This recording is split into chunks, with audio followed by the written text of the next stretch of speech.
Hi everyone, today we're gonna make macaron. For this project, I will be using white for filling and blue. You can use any color you like. Today I'm gonna use this little cup for the model. You will also need a 3D printing pen. You can use any brand, any model. Now without further ado, let's get started.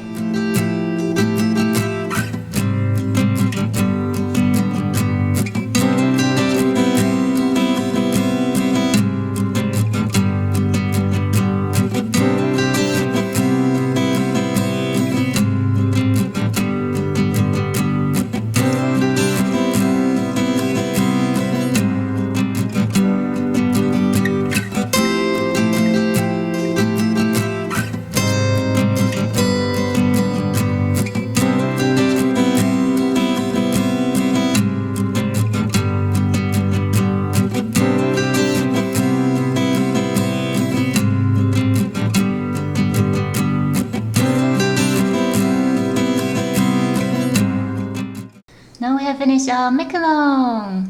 If you like my video, please give me a big thumb up and subscribe for more videos like this. And if you have any suggestion for my next video, leave a comment down below and let me know. I will try my best to make it happen. Thank you for watching. See you next time. Bye!